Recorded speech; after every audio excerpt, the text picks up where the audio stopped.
ओम शांति। ओम शांति। बोलो भाई।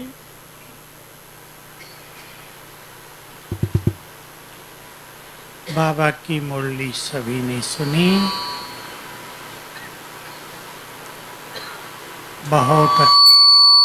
बहुत ही अच्छा बड़ा काम बाबा ने हम सबको दिया। कौन सा?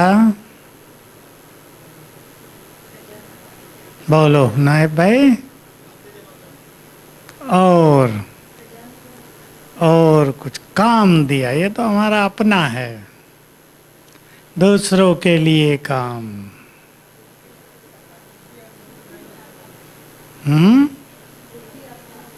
बोलो मुक्ति देने का।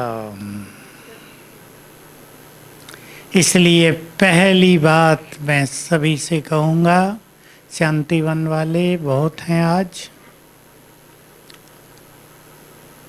मैंने सुना अभी कि बहुत और भाई बहनें तपस्या के ग्रुप बना रहे हैं।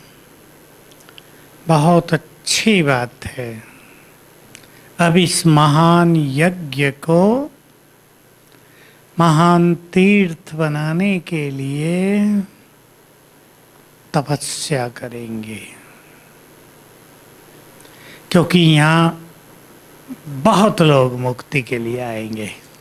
पहली मुक्ति दुखों से मुक्ति, चिंताएं परेशानियां जो आजकल बढ़ता जा रहा है। बहनें बता रही थी, अभी भी किचन में भी हैं टीचर बहनें का, बहुत सारे लोग डिप्रेशन वाले ज्ञान लेने आ रहे हैं। अब ज्ञान वो सुनते नहीं, सुन भी नहीं सकते, तो उन्हें हमें अपने खजाने देकर, वाइब्रेशंस देकर, अपने पुण्य देकर मुक्त करना होगा। पुण्य दान भी बहुत श्रेष्ठ दान है, लेकिन पुण्य दान कौन कर सकेंगे? जिनके बहुत पुण्य जमा होंगे, जो रोज बहुत पुण्य करते होंगे। रोज हमें मौका है बहुत पुण्य करने का। तो आने वाली आत्माएं अब खुद कुछ नहीं करेंगी, हमें ही कहेंगी अब हमारे लिए आप कर दो। अब भी कहते हैं, आपको भी कहते होंगे, मुझे तो बहुत कहते हैं, आप करो हमारे लिए, बच्चों के लिए, पोतरों के लिए। मैं कहता हूँ तुम करो ना, मेरे से नहीं होता, आप कर दो। साफ साफ बोलती हैं बुजुर्ग दादियाँ कि कुछ होता नहीं हमसे, आप करो। आगे और ज़्यादा आवाज़ उठेगी और सारा संसार इस बात को स्वीकार कर लेगा कि यही मुक्तिदाता हैं। अब तो थोड़ी भावना है ना, लेकिन सारा संसार इस सत्य को स्वीकार करेगा कि मुक्ति हमें यहीं से मिलेगी। पहले तो उन्हें मुक्ति इन चिंताओं से, बंधनों से, दुखों से, बहुत कुछ हो रहा है संसार में, सबके साथ होने लगा है, अब और सबके साथ होने लगेगा। न इससे धनवान बचेंगे, न गरीब, न गांव के किसान, न बड़े बड़े व्यापारी, कोई नहीं बचेगा, क्योंकि कर्मों का खाता सबके साथ चल रहा है। वो तो खुद ही सबको चुकतू करना पड़ेगा। आज ही मेरे पास, मैं ज्ञान सरोवर में था आधा दिन, 4 केस आ गए। विघन ही विघन, जो करें विघन। लड़की बहुत पढ़ी लिखी, बड़ी डॉक्टर, शादी हुई, वापस। लड़के को बहुत भयानक बीमारी लग गई, समस्या, वापस घर लाना पड़ा परिवार छोड़ के। काम धंधा बिजनेस था बहुत अच्छा, किसी ने उस पर केस कर दिया, फंस गए। और कुछ ऐसे भी हो रहे हैं, ये भी होना है कि बाबा मदद नहीं करता, छोड़ो बाबा को। ये भी बहुत आ रही है बात। हम बाबा को नहीं मानेंगे, बाबा हमारे लिए कुछ नहीं करता। एक को फेस पर बहुत ज़्यादा एलर्जी हो गई, डॉक्टरों ने दवाई दी, अब एलर्जी के साथ जलन हो गई है। जलन भी भारी, युवक 20 साल का, जलन भी छोटी मोटी नहीं, भारी। रोज मुरली सुनता था, वो कहता था मैं नहीं जाऊंगा, बाबा को नहीं मानूंगा, बाबा कुछ नहीं करता। सारा दिन परेशानी होती है ना, अब यहाँ जलता रहता हो सारा दिन, धूप में बाहर निकले तो क्या हाल हो जाएगा। तो ये भिन्न भिन्न परीक्षाएं भी, निश्चय की परीक्षा भी, प्रीत बुद्धि वालों की विजय और संशय बुद्धि वालों को मदद ही नहीं मिलेगी, हमारे पास आएंगे। तो मुक्तिदाता बनने वालों को क्या क्या करना होगा? करना है ये काम, करना बहन जी, या हमें ही कोई मुक्ति दिलाए? बोलो क्या इरादा है भाइयों का? आज भाई ज़्यादा हैं, पहली बार। माताओं को शायद पता ही नहीं चला है। शैलेंद्र बोलो, संध्या बहन, करना है ये काम? अपने से बाहर निकलना पड़ेगा प्रताप भाई, अपने से पूरा बाहर, क्योंकि यही सबसे बड़ा पुण्य होगा, यही हमारा योग हो जाएगा। इसमें लंबा काल हमें अच्छे स्वमान में भी रहना है, और लास्ट स्वमान हमारा यही, मैं मास्टर मुक्तिदाता हूँ। पर मुक्ति देने के लिए हमें स्वयं में बहुत शक्तियों की जरूरत होगी। किसी को चिंताओं से ही मुक्ति दिलानी है। देखिए, एक व्यक्ति हॉस्पिटल में है, बीमारियां हैं उसको, लेकिन बीमारियों के साथ कई संकल्प उसे भारी कर रहे हैं, परिवार के, बच्चों के, काम धंधों के। तो यदि उस आत्मा का जाने का समय भी आ गया है तो जाना उसके लिए बहुत भारी होगा। देह से निकलना अति कष्टदायी। वो थोड़ा समय भी, 10-20 मिनट भी उसके लिए बहुत भारी समय हो जाएगा। जैसे कोई खींच रहा हो, इधर से शरीर, उधर से दूसरे जिनको ले जाना है। ऐसे में हम सभी उन्हें इन चिंताओं से, मोह ममता से, दुखों से मुक्त करेंगे। बहुत ज़्यादा मुक्ति देनी होगी। मोह के कारण दुख बढ़ेगा। दुखों का असली कारण विनाश काल में होगा मोह। इसलिए बाबा की मुरली हम सुनेंगे। जानते तो सभी हैं, पर मुरली भी आ रही है। बाबा जैसे कोई बच्चा बीमार होता है तो साक्षी भी रहता है और मदद भी करता है। हम भी मदद भी करेंगे और साक्षी भी रहेंगे कि ये इनका अपना कर्मों का हिसाब किताब है। हमें मदद करनी है हिसाब किताब को चुकतू कराने में। हिसाब किताब तो उनका है, पर जैसे डॉक्टर मदद करते हैं ना, अभी एक्सीडेंट तो कोई कर आया अपनी गलती से या दूसरे की गलती से, लेकिन डॉक्टर का काम तो है ना उसके पेन को कम कर देना, ठीक कर देना। हम भी ऐसे ही सबको हिसाब किताब चुकतू करने में वाइब्रेशंस देकर मदद करेंगे।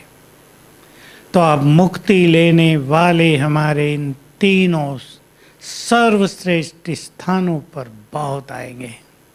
सोचा था किसी ने? 1 साल पहले लोग कहते थे, यहाँ क्लास में मैंने चर्चा की थी कि बाबा नहीं आ रहा है, कौन आएगा यहाँ? अब कौन आया? 30,000 आ गए, बिगेस्ट ग्रुप अब तक का। तो इन स्थानों का महत्व तो बढ़ता ही जाएगा। बाबा भी विशेष ब्लेसिंग दे देगा इन स्थानों को, और उन आत्माओं को भी विशेष शक्ति दे देगा जिन्हें ये काम करना है, जिन्होंने अपने अंतर चित्त को शुभ भावनाओं से भर लिया है, बेहद में अपने को ले गए हैं। था ना? सेवाओं में निस्वार्थ और बेहद की वृत्ति, वो बहुत बड़ा खाता जमा करती है, पुण्यों का खाता। बहुत बड़ा पुण्य तो हमारी सेवाएं हैं ना। इस समय सेवाओं में यदि स्वार्थ आ जाए और हद आ जाए तो पुण्यों का खाता खत्म होता रहता है। तो हम अपने को बहुत अच्छा योगी बनाएं, तपस्या के जितने अच्छे ग्रुप बन सकें वो बनाएंगे। संसार तो खाली होता जाएगा। खाली माना लगेगा कोई चीज काम नहीं आ रही है। केवल बाबा के बच्चे और बाबा के ये तीनों स्थान ही नहीं, जो सेवा केंद्र भी लाइट हाउस बन जाएंगे, उनके द्वारा भी बहुत बड़ी सेवा होगी। कई सेवा केंद्र भी बहुत श्रेष्ठ हैं, जहाँ तपस्या चलती है, जहाँ बहनें बहुत पवित्र हैं, जहाँ उनमें त्याग का बल है। ऐसे सेंटर भी बहुत बड़ा काम करेंगे उस समय। तो जैसे बाबा का ये संपूर्ण यज्ञ संसार को राहत देने में लग जाएगा। हम ये नहीं सोचेंगे ये बहुत पाप करके आए हैं तो इन्हें सजा तो मिलनी ही चाहिए। ये सोचना हमारा काम नहीं होगा। हमारा काम होगा उन्हें मुक्त करना। जैसे बाबा आया, उसने हमें देखकर ये नहीं सोचा इन्होंने क्या क्या किया है, मुझे क्या करना है। ऐसे ही हम सब भी अपने श्रेष्ठ कर्तव्यों की स्मृति के द्वारा ये महान कार्य करेंगे। तो अभी से कुछ धारणाएं अपने में ले लें। निस्वार्थ भाव, विश्व कल्याण की भावना बहुत बड़ा काम करेंगी। श्रेष्ठ तपस्या का बल। हमें अपने को कुछ नहीं चाहिए। हमारा जीवन दूसरों के लिए बहुत काम आएगी ये चीज। बाबा ने तो कह दिया है, आप में से सुना होगा कईयों ने, लोग तुम्हें रात को सोने नहीं देंगे। तो क्या करेंगे सीमा बहन? अभी नींद ना आए तो बड़ा भारी हो जाता है, हमें भारी लगता है। कई बार लोग कम सोने देते हैं तो मुश्किल होती है, लेकिन बाबा ने कहा है थोड़ी देर का भी अशरीरीपन 4 घंटे की नींद का सुख देगा, रिलैक्स करेगा बॉडी को। इसलिए अभी से रिलैक्स होने की प्रैक्टिस रखनी। तो डॉक्टर लोग रिलैक्सेशन कराते हैं, प्राणायाम वाले, आसनों वाले भी कराते हैं, पर हमें रिलैक्स करना है। मैं आत्मा और ये देह अलग।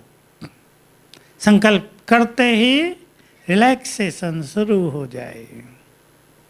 कर्मेंद्रियों में, शरीर में जो भी खिंचाव हो, टेंशन हो, थकान हो, सब जैसे रिलीज हो जाए।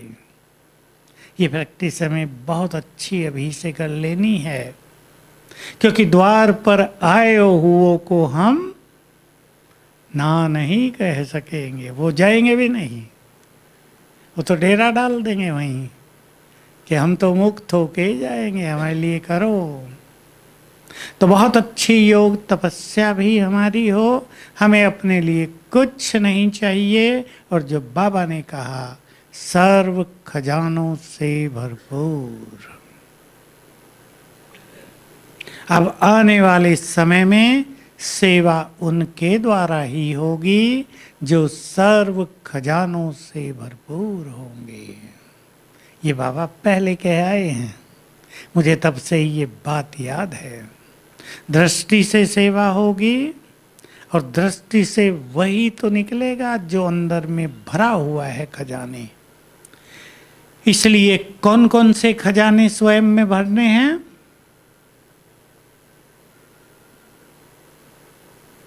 बोलो। कुछ खजाने बहुत हैं हमारे पास।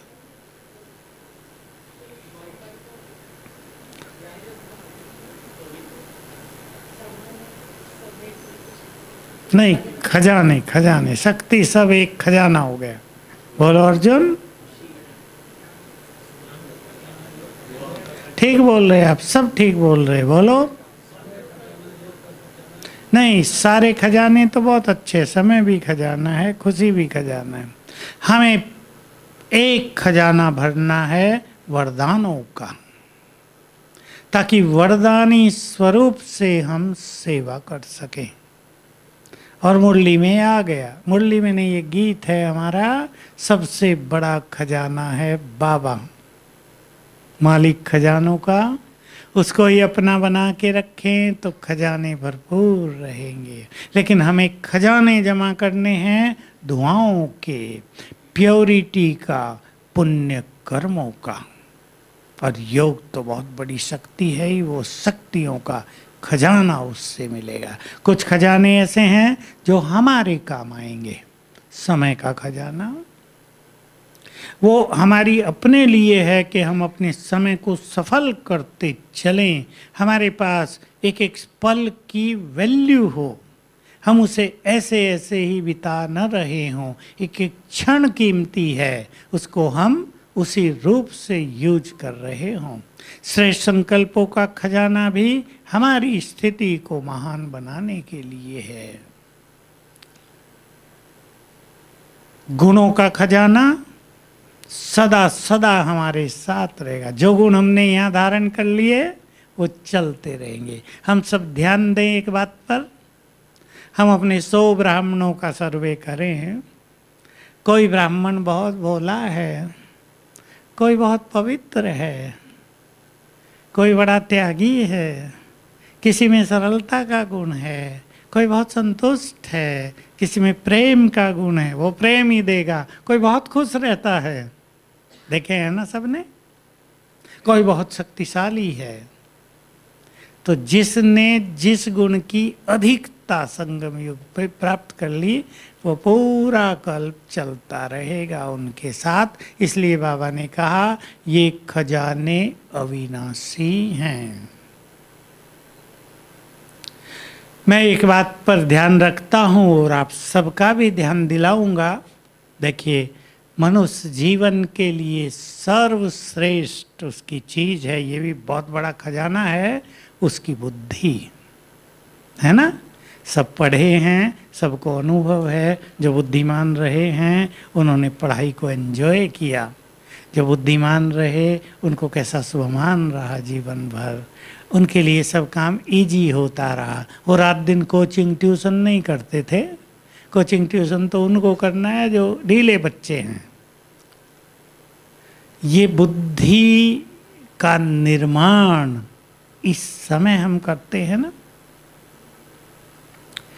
जैसी बुद्धि का निर्माण इस समय हमने कर लिया, वही बुद्धि जन्म जन्म हमारे साथ चलेगी। अब सोचो, बुद्धि का निर्माण किससे होगा? सूक्ष्म दृष्टि डालेंगे जरा। बुद्धि है विवेक शक्ति, पावर ऑफ विजडम। इसमें हम विजडम भर रहे हैं। तो जितनी ज्ञान की विजडम, ज्ञान का विवेक, ज्ञान के चिंतन के द्वारा बुद्धि में आएगा, बुद्धि का स्वरूप निखरता जाएगा। यह है बुद्धि का निर्माण। देखो, मन और बुद्धि कितना सूक्ष्म रूप से जुड़े हुए हैं। ज्ञान का चिंतन होगा मन में, लेकिन ज्ञान है बुद्धि में। बुद्धि में जो ज्ञान भरा हुआ उसका चिंतन मन करता रहेगा, मनन करता रहेगा। और मन जो मनन करेगा उसका सार पुनः बुद्धि में समाता रहेगा, बुद्धि का निर्माण होता रहेगा। तो हम कैसी बुद्धि का निर्माण करते हैं? हमारी बुद्धि तेज बुद्धि भी हो सकती है, तो हमारी बुद्धि सूक्ष्म महीन बुद्धि भी हो सकती है, हमारी बुद्धि स्वच्छ बुद्धि भी हो सकती है, और मोटी बुद्धि भी हो सकती है। बुद्धि सबके पास है। हम अपनी श्रेष्ठ बुद्धि का निर्माण करें। तो इन खजानों से हम जितना स्वयं को भरपूर करेंगे, ये ऑटोमेटिकली बटेंगे। देने का हमारा रोल शुरू रहेगा, और जिसके पास जितने खजाने होंगे भीड़ उतनी ही उनके पास रहेगी और रिटर्न में क्या मिलेगा देने वालों को? दुआएं, प्यार, सम्मान, अपनापन। बहुत बड़ी चीज है ये सब चीजें। जीवन में किसी को प्यार मिलता हो, बहुत सम्मान मिलता हो, बड़ा अपनापन मिलता हो, लोग बड़ी मीठी नज़र से देखते हों दुआओं से, तो ये बहुत बड़ी अचीवमेंट है। तो आने वाले समय में जो ऐसे दाता बन जाएंगे, बनना है ना, यही बहुत प्राप्ति होगी। वो जो खुशी होगी ना देने की, जो आंतरिक सुख और संतोष होगा देने का, वो हमारी नींद को वैसे कवर करता रहेगा। उसमें हमें नींद की ज़्यादा ज़रूरत नहीं रहेगी। आत्मा बहुत सुखी होती जाएगी, दूसरों को सुख देने में बहुत सुख मिलता रहेगा। तो अब ये अंतिम बाजी आकर पहुंची है। जैसे रेस चल रही हो और बस 10 मीटर पर रह गया है खेल। अब 10 मीटर में कौन कितना जोर लगा के गोल्ड मेडल ले लेता है, सिल्वर लेता है, ये निर्भर करेगा अब। इसलिए अब व्यर्थ पर बिल्कुल ध्यान नहीं देंगे। जैसे उससे हमारा कोई नाता नहीं। हमें अपने को तैयार करना है, प्रिपेयर करना है भविष्य मुक्ति दाता बनने के लिए। चिंतन करेंगे सभी भाई बहने। सब जगह ये काम होगा, सभी यहाँ नहीं आ पाएंगे। जैसा मैंने कहा दिल्ली में भी होगा, तो बड़े बड़े शहरों में भी होगा, तो किसी छोटे गांव में भी हो सकता है। क्योंकि कौन महान आत्मा और महान योगी कहाँ है ये कोई जान नहीं सकता। किस पे भगवान की नज़र पड़ी हुई है, वो किसको कहाँ तैयार कर रहा है, ये किसी की दृष्टि में नहीं हो सकता। इसलिए किसी छोटे गांव में, किसी छोटे सेंटर में भी कोई ऐसी महान आत्मा पल रही हो, कोई महान तपस्वी तपस्या कर रहा हो, उसके द्वारा भी बहुत काम होंगे। तो भविष्य इस महान यज्ञ का अति गौरवपूर्ण होगा। सारे संसार की भागदौड़ इधर ही होगी। तैयार करें, टाइम को भी महत्व देंगे, समय की सूक्ष्मता को भी समझेंगे। सब कुछ बदलने जा रहा है 2020 तक। जो शायद हमें अब दिखाई देता है यज्ञ का स्वरूप, वो नहीं रहेगा, वो बदल जाएगा। खेल पूरा बदलेगा। मैं एक चीज और कहा करता हूँ यज्ञ निवासियों को विशेष, कि जिसको जो श्रेष्ठ इच्छा है वही पूर्ण होती है। समझ रहे हैं ना सभी? जो श्रेष्ठ इच्छा है, किसी को मान चाहिए, भले ही वो उतनी श्रेष्ठ इच्छा नहीं है, बहुत मिल जाएगा। किसी को बड़ा पद चाहिए, वो भी मिल जाएगा। और किसी को मुक्तिदाता बनना हो, वो मिल जाएगा। किसी को महान तपस्वी बनना हो, वो हो जाएगा। जो हमारी श्रेष्ठ भावना है अंदर से, वो हमें प्राप्त हो जाएगी। इस पर हम बहुत ध्यान दें। तो हम क्या चाहते हैं, क्या आंतरिक अभिलाषा है हमारी? हम संसार के लिए जीना चाहते हैं या छोटी चीज़ों के पीछे दौड़ना चाहते हैं? सब अच्छा चिंतन करेंगे, कारण को हटाएंगे।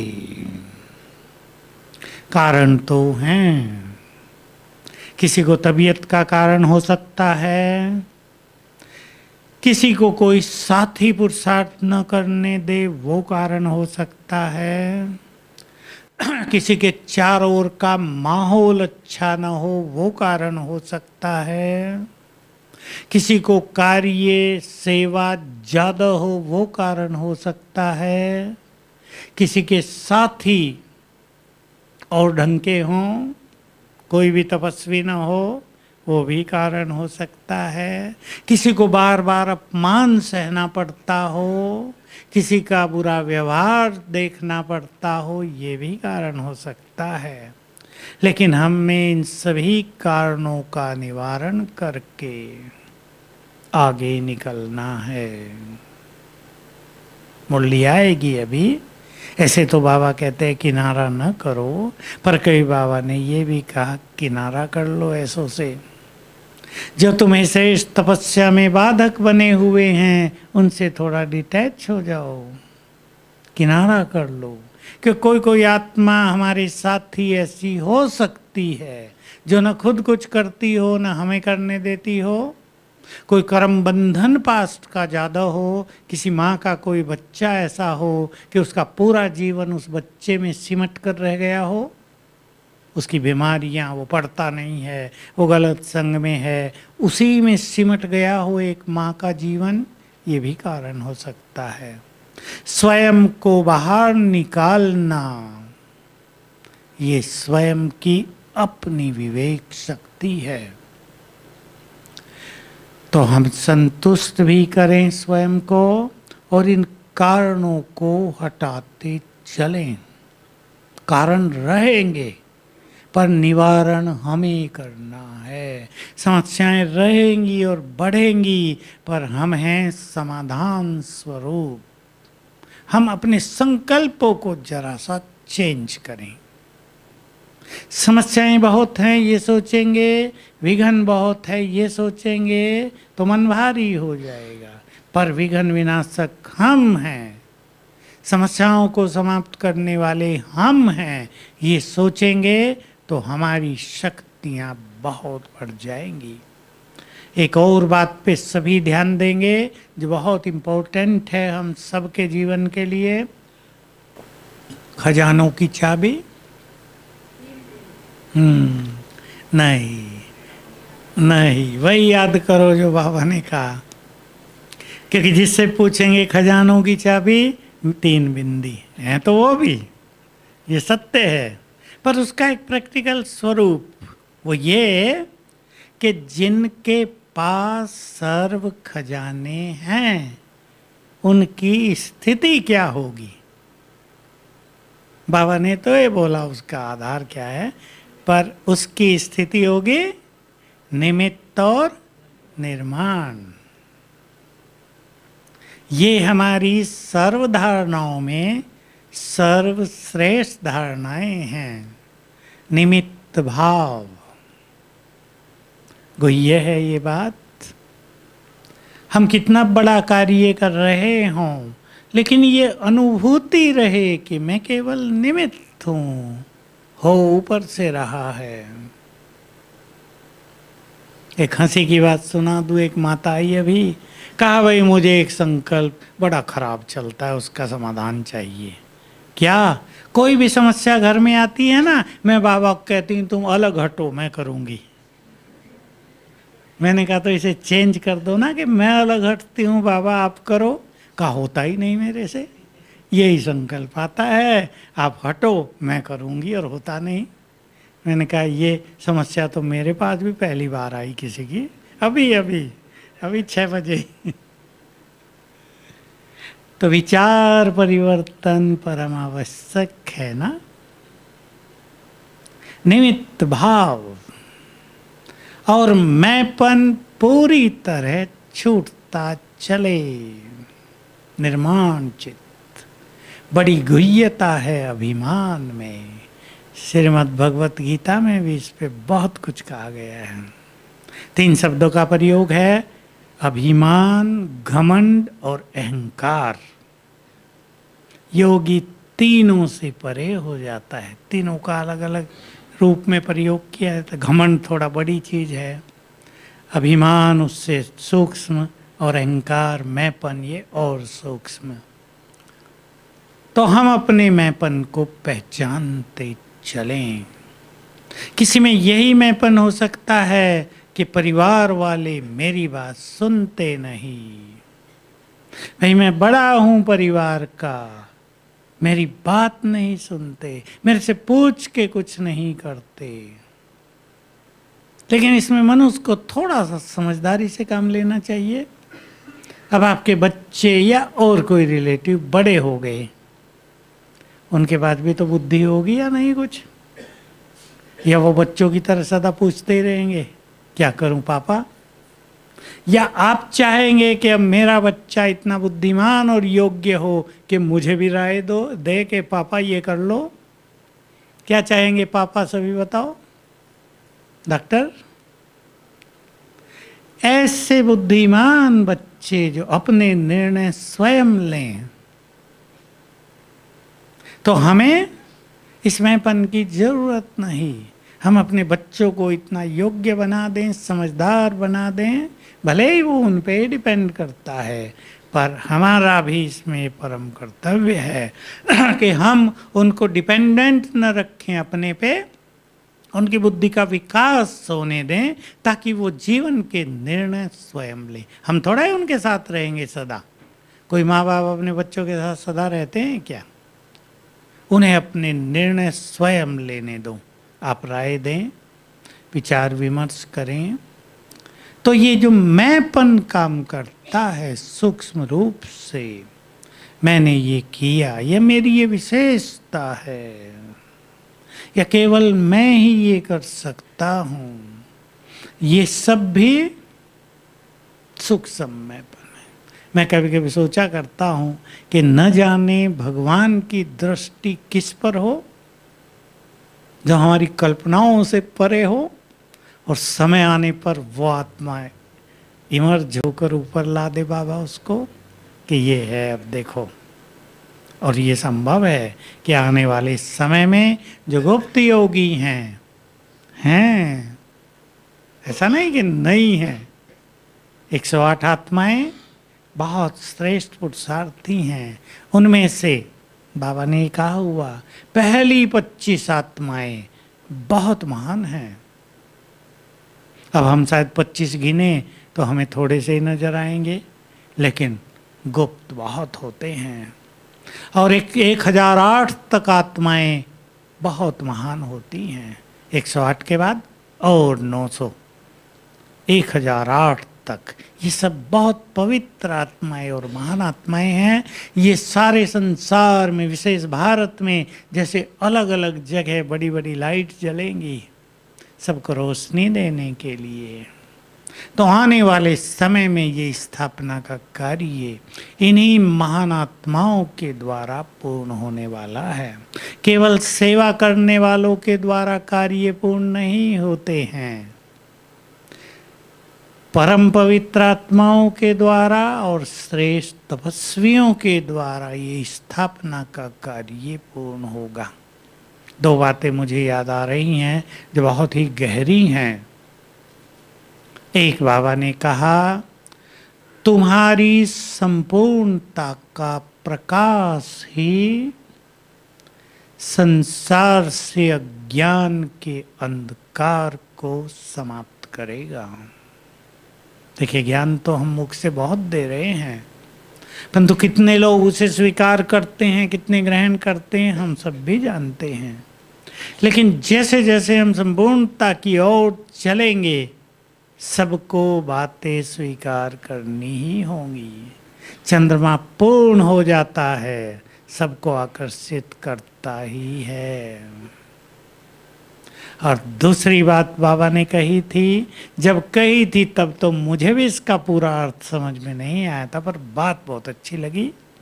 वो ये थी कि जब तक तुमने ब्राह्मणपन के कर्तव्य पूर्ण नहीं किए, तुम घर वापस नहीं जा सकोगे। अब जैसे जैसे समय बीतता गया तो समझ में आता गया। जैसे अब बाबा ने कहा, कई साल पहले की मुरली थी, मुक्ति दाता बनना है, तो ये कर्तव्य पूर्ण करके सबको घर भेजकर फिर जाएंगे ना हम, या पहले ही जाने का इरादा है? लास्ट में ना, सोच लो कब जाने का इरादा है। कुछ लोग सोचते हैं सबसे पहले पहुंच जाएं बाबा के साथ। अब यहाँ है या वहाँ है, देर थोड़ा ही लगती है। अब यहाँ है, अब वहाँ है, थोड़ा ही जाते दिखाई देंगे कि झुंड जा रहा है आत्माओं का परम धाम में, दिखाई देगा सेकंड में ऊपर, लेकिन सबको मुक्ति देकर जाना, सबको घर का ठिकाना दिखाकर जाना, ये श्रेष्ठ ब्राह्मणों का परम कर्तव्य होगा। तो अब ये स्थापना का कार्य विशेष चक्र से घूमेगा। जो चीज अभी तक सीक्रेट्स हैं, बहुत सीक्रेट हैं इस स्थापना के कार्य में, बड़े गुह्य राज हैं, वो सब अब सामने आते जाएंगे। कौन कहाँ से क्या काम करेगा, मैं बहुत पहले से सोचा करता था, अब मुझे बहुत स्पष्ट हो गया। मैं सोचा करता था क्या ममा से हम सबका मिलन होगा, क्या विचार है आपका?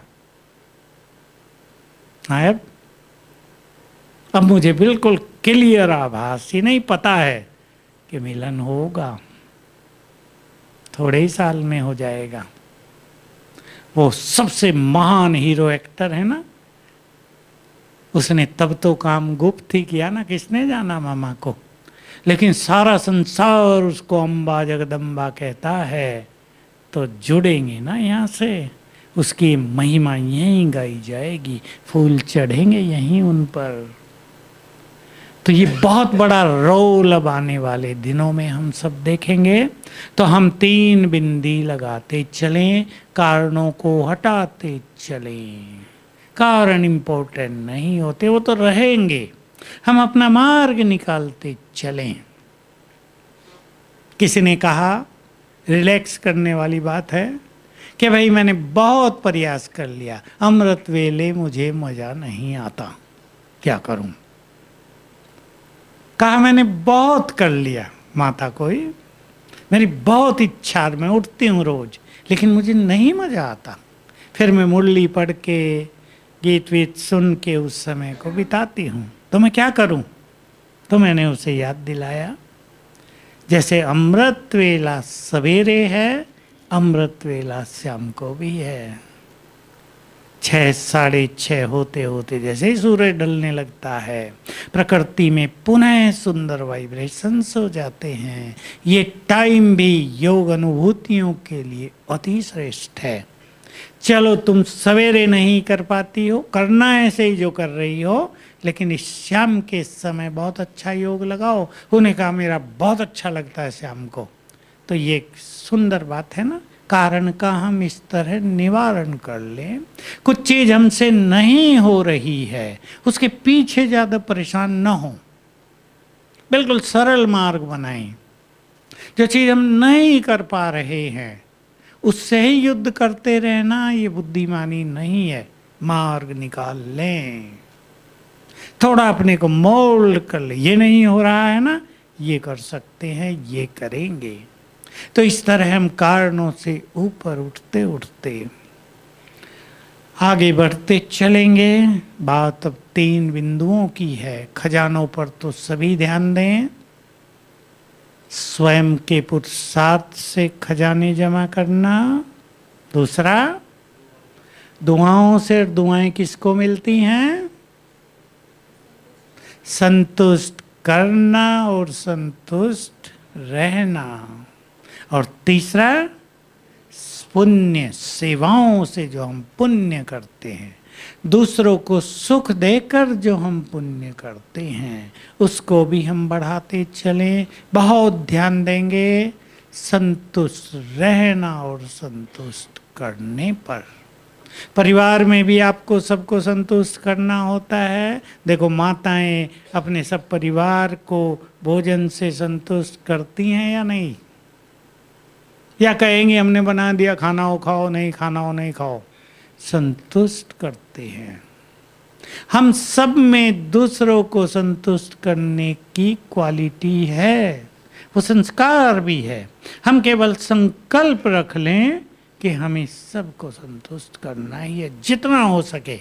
लेकिन अगर कोई आत्मा ऐसी है कि उसने कसम ही खा ली हो, कौन सी कसम? हम संतुष्ट नहीं होंगे, तो बाबा कहते हैं उन्हें छोड़ दो कुछ समय के लिए। ऐसा नहीं वो असंतुष्ट हैं तो हम भी असंतुष्ट रहें, परेशान रहें कि ये तो संतुष्ट होते ही नहीं, क्या करूं बाबा? आपने तो कहा सबको करो, बाबा ने उत्तर दे दिया था। जो पुराने हैं उनको याद हो, यहीं शांतिवन के हॉल में जब बाबा की मुरली चल रही थी, दादी प्रकाश मणि ने पूछा सब तो संतुष्ट होते नहीं बाबा। बाबा ने उत्तर दिया 95% संतुष्ट होने चाहिए, 5% की छुट्टी है। आया याद सीमा बहन? तो हम संतुष्ट करने को अपना लक्ष्य बना लें,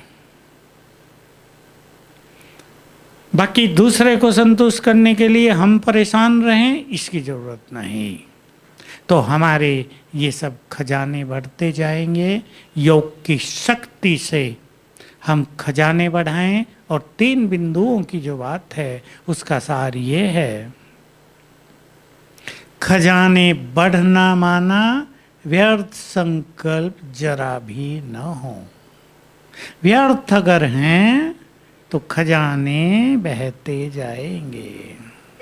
हम बहुत अच्छा योग करते हो 3 बजे उठकर भी, लेकिन व्यर्थ रहता हो तो लीकेज हो गया।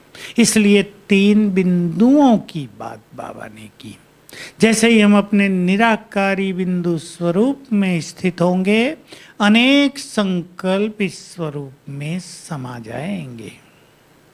जैसे ही हम बीज रूप बाबा से जुड़ेंगे, थोड़ी भी देर हम बीज रूप का अभ्यास करें, अनेक संकल्प उसमें समा जाएंगे। साथ साथ जो चिंताओं के संकल्प, बोझ के संकल्प हैं, उसे इस संकल्प से समाप्त कर दें, कौन हमारा साथी है। ये गीत बजता रहे, कौन हमारा साथी है। संकल्प चेंज करेंगे। बाबा ने बहुत अच्छा कहा 3री बिंदी के बारे में, ड्रामा की बिंदी। क्या होगा, कैसे होगा, कहीं ये न हो जाए, ये न सोच के जो होगा अच्छा, बहुत अच्छा होगा, जो हो रहा है बहुत अच्छा। तो हम अपने अंदर एक कॉन्फिडेंस बना लें। ये लास्ट बात, मेरे साथ स्वयं भगवान है और मैं भी बहुत भाग्यवान हूँ, तो मेरे साथ सब कुछ बहुत अच्छा होगा। कॉन्फिडेंस चाहिए। इस संकल्प के साथ मैं भी बहुत भाग्यवान और साथ मिला है भगवान का, तो मेरे साथ सब कुछ बहुत अच्छा होगा, बुरा हो ही नहीं सकता। बेफिक्र बादशाह बन जाएंगे, बस इस नशे में रहेंगे और निश्चिंत जीवन की झलक हमारे चेहरों पर रहे। वो गौरव, वो नशा, वो रुहाव, हम बेफिक्र बादशाह, कोई फिक्र नहीं। ऐसी स्थिति हम बनाएंगे तो सबको बेफिक्र कर देंगे, तो सभी बहुत अच्छी तपस्या करेंगे। ओम शांति।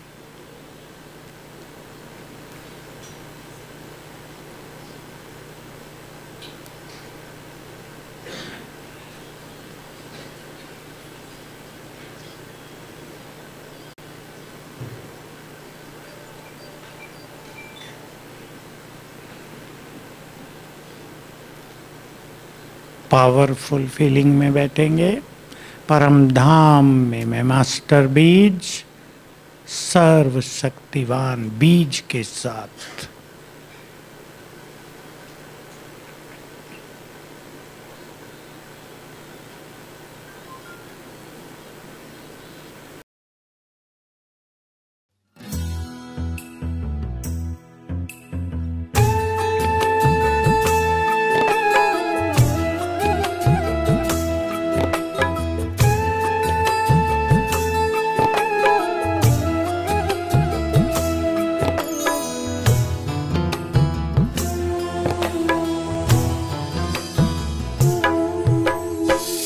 बाबा तुम हो हमारे, हम हैं तुम्हारे।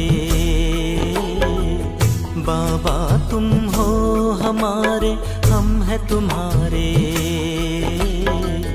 मेरे और मेरे बाबा के बीच कोई ना आ सके। माया का रूप भूले नहीं भुलाए तेरी यादें।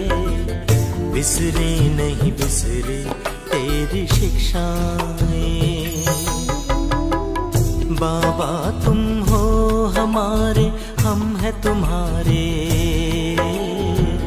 मेरे और मेरे बाबा के बीच कोई ना सके। मेरे बाबा, मेरे बाबा, मेरे बाबा, मेरे बाबा।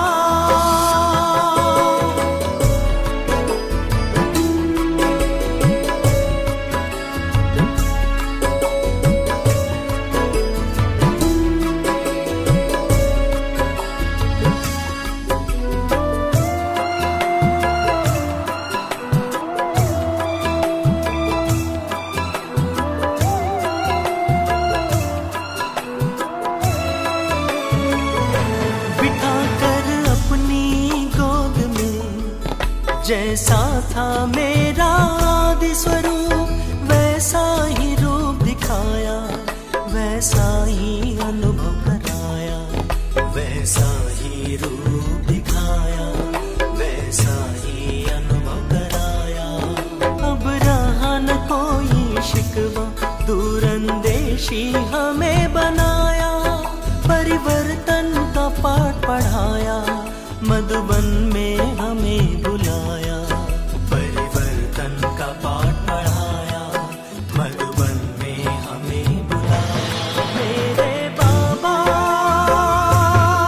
मेरे बाबा, मेरे बाबा, मेरे बाबा। बाबा तुम हो हमारे, हम हैं तुम्हारे।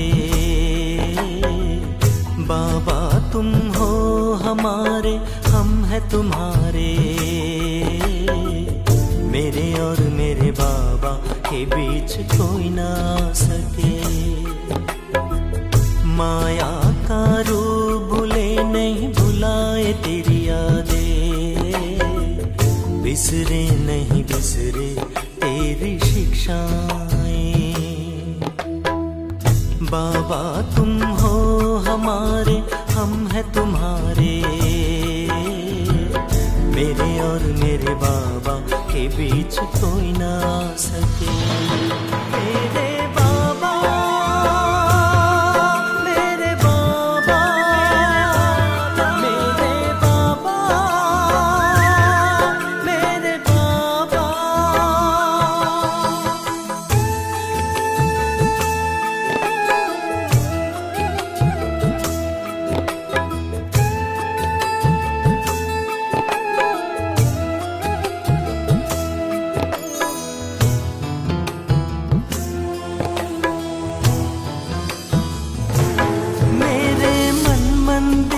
बसी है बाबा तेरी रूहानी सीरत, तेरी दिव्य मूरत, तेरी भोली सूरत, तेरी दिव्य मूरत, तेरी भोली सूरत। चुन चुन कर बाबा तूने हमें बेदाग है हीरा बनाया, कितना सुंदर सजाया, अनमोल हमें बनाया, अनमोल हमें बनाया, कितना सुंदर सजाया। मेरे बाबा, मेरे बाबा, मेरे बाबा, मेरे बाबा, मेरे बाबा। बाबा तुम हो हमारे, हम हैं तुम्हारे।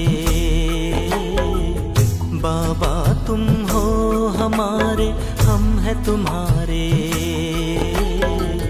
मेरे और मेरे बाबा के बीच कोई ना सके।